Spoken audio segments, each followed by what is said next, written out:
Good day and welcome back to Elementary 72 Gaming. Before I get into this video, I'd like to ask you all to please leave a like or comment on my video and consider subscribing to my channel. So today's video is going to be another one of the mini battleships, the Oracle. The Oracle battle cruiser is one of the assault class battle cruisers once more. It has the same standardized bonus. It is an Amar type vessel. I'm not 100% sure if it's a shield or armor tank. I built it as an armor tank. When I used it, I didn't even look at anything just because I knew it was from Amar. So minus 95% laser power grid need. So it has a reduced need on those large lasers. Minus 50% capacitor. This is going to make a massive difference. They really drain cap very quickly. Plus 5% laser damage. Minus 10% laser capacitor need. And that is per advanced engineering. Minus 5% inertia modifier, plus 5% scan resolution, advanced battle cruiser command bonus levels. So inertia modifier means minus 25% means it's going to have faster turning. So it has lower inertia in its system. So it's going to be able to warp off faster as well.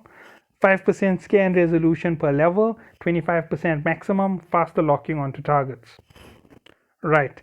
It has a 27,800 overall defense, about 28,000 defense, 185 meters per second velocity, 2.7 AU, 1024 megawatt power grid output, a 3,913 gigajoule capacitor, and 1,000 cubic meter cargo hold capacity. Okay, let's open it and have a look at this. I need to double check. Yeah, it's still an armor tank, so I was right. Okay, now unlike any of the other ships, this ship will not be running large. Right? Its weapons will be large, its mid slots will be standard, its low slots will not be large. It's going to be running a standardized battleship armor build. That is purely because the power grid isn't capable of sustaining the large wrap. Now, if you had to put on the large armor wrap, it's going to heal it very quickly, make it very tanky. But the problem is it's very, very heavy on the power grid. It's going to knock out your ability to improve your lasers in any way. Okay, lasers. Right, so let's reduce 1, let's reduce 2. Here we go, first lasers, broader type. As you can see, we have a 30 kilometer total radius. It is 1,067 megawatts. Now it's a 95% reduction again, so it's only 5% of this actual capacitor.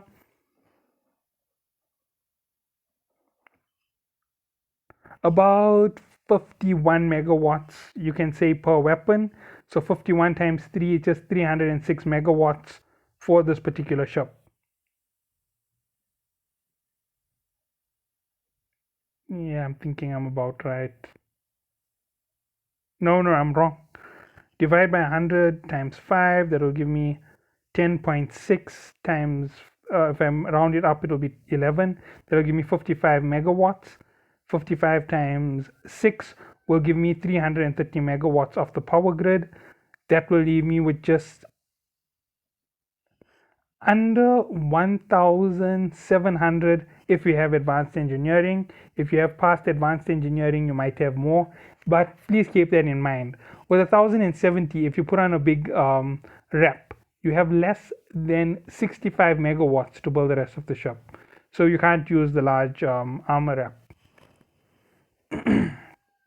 And this is still the lighter of the two, if I remember correctly. Oh boy, here comes the hit of hits. The beam laser, 1025 megawatts. Reducing it is 13 megawatts, is 1%. Times it by 5. That will give me a total of 65 megawatts for this ship.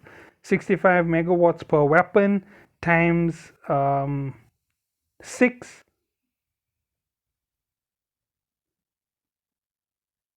Oh, sure, but I did make a mistake with the previous one. it was 65 megawatt. It was 55 megawatts. I'm making a mistake here. 13 times 5, 50 plus. No, this is 65 megawatts times 6. That's going to be 360.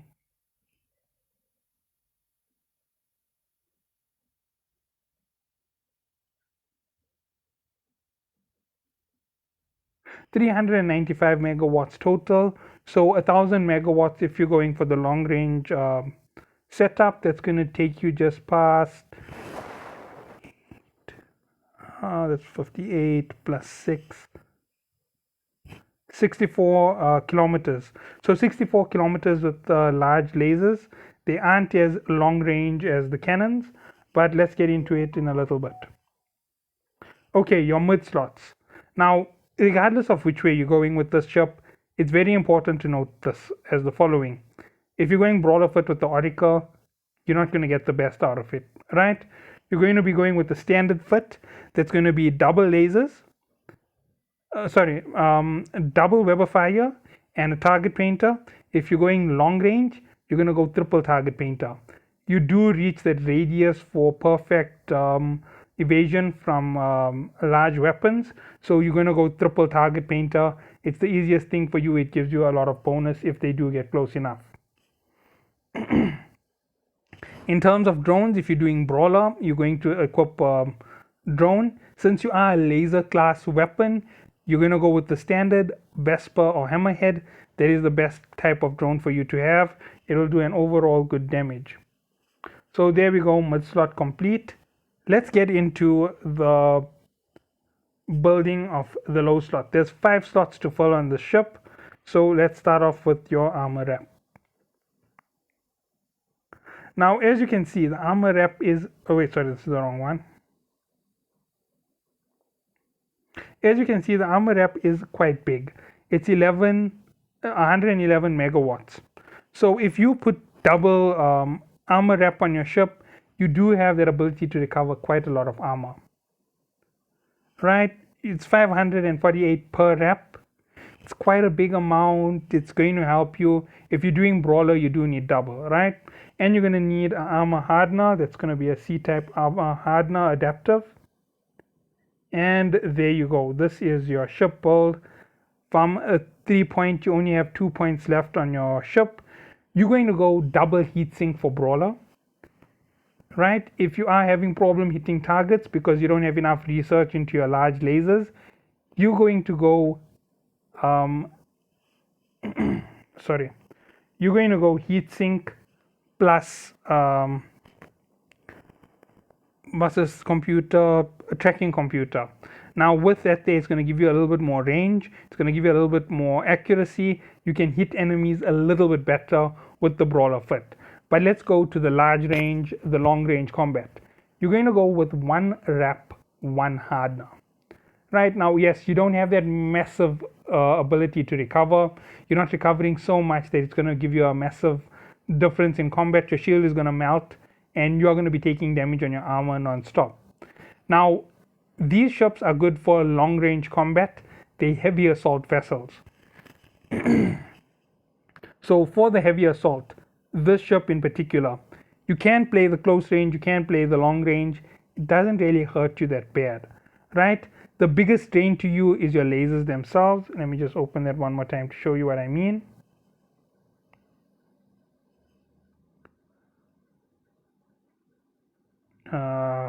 I'm sorry if you can hear the rain in the background. That is just natural weather. There's nothing I can do about it. 42 gigajoules per second. If you take in all of the bonuses you can have, you can reduce it by 50% and reduce it by 50%. You will only be taking about 10 gigajoules per second for the pulse lasers. That's for brawler. Right? If you have your full bonuses from the ship, and you will be taking around 15 gigajoules for the long range per activation. So it is going to be quite heavy, right? There is one thing that you can't change. Activation time is 9 seconds, so you do have quite amount of time to recover your cap. Okay, so there's everything within the lasers that you needed to know. Now for the brawler foot, 1 medium armor wrap, 1 armor hardener, and then in your weapon upgrades, this is where you have to be very careful. If you're going to use, sorry,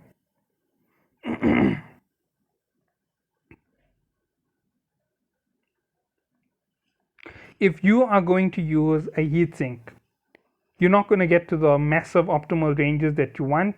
You're going to lose out on the ability to destroy enemies effortlessly, right? If you are going with the heatsink and double tracking computer, yeah, you're going to have quite a bit of distance. You might be able to sit at around 100 kilometers at maximum and fight at that range nice and easy, taking out easy small targets. You're going to struggle against big targets for a bit. You're going to struggle with your capacitor a little bit as well, but no micro warp drive to keep your grid stable. And heatsink is the first one in this class, obviously. Now if you want to go with the maximum range option, you are going to go triple tracking computer. The triple tracking computer will allow you to sit at 100 and be able to fire non-stop. It will allow you to drift up to 150 and fire when all three are activated. So yes, you do have the ability to make a massive distance, but remember, this is 10 seconds every 70 seconds. So yeah, it's a little bit of a difficult one to do. Think about that there very carefully before you actually go for it with the triple tracking computers at that distance. If you're going with the triple tracking computers, make sure that your research is good enough on lasers. Okay, now weapon rigs. If you are going brawler, 1 armor pump for increased repair, right? You're going with the armor repair module to get you up to the maximum amount of repair. And as for the frontline combat, you're going to want damage bonus, and you're going to want activation speed. Oh, sorry, wrong one. There you go, time adjustment. So an errater 3. Now with the errater and the damage increase on your brawler, you're really going to pack a heavy punch, and that's really going to take out enemies quickly. You aren't counting on being able to run away from the fight, right? There is one thing that's standard. You are going to be playing hardcore brawler if you're up front. Your next thing in your rigs is going to be 1 auxiliary thruster to give you some speed to reduce your tankiness, to increase your tankiness. The next thing that you're going to have on that is double semiconductor control, or 1 semiconductor control, 1 capacitor control circuit. Now, as I have explained that before, that is in the Naga video. I took extra time in that video to explain it carefully, so you can go back to the Naga video and look at it in detail. Okay, so if you are going brawler, you're going triple extension, right?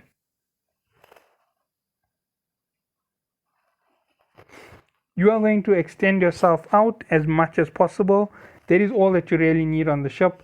An extension in range will give you that nice 150 kilometers, so you have a beautiful firing range. That is where you want to be. A lot of these penalties don't really stack up at the moment, but because these are heavy assault vessels, even if the penalty is in, you want to gain as much distance as possible. Okay, power grid on this here: auxiliary thruster, double semiconductor control, or semiconductor control and control circuit. Standard, there isn't really much of a need to alter it too far. Your power grid is really stable. You didn't put any large equipment on this power grid. You don't have to really worry about it in any way. You are going to be safe for your power grid. Your brawler can run double Nosferatu, or you can run 1 large Nosferatu with the double Weber fires. Now if you run a large Nosferatu, you can really gain capacitor really fast, leave your reps running non-stop, leave your damage going full force throughout the fight. You just have to anchor onto something, keep a close enough orbit, drain them out of power, and keep moving about in that fight. So there is the option for the brawler, right? I didn't think about it till the second, so that is one of your options. Now I hope that you have enjoyed this video. It is a lot shorter because a lot of it is explained in the previous videos. Thank you all for watching. Have a good day.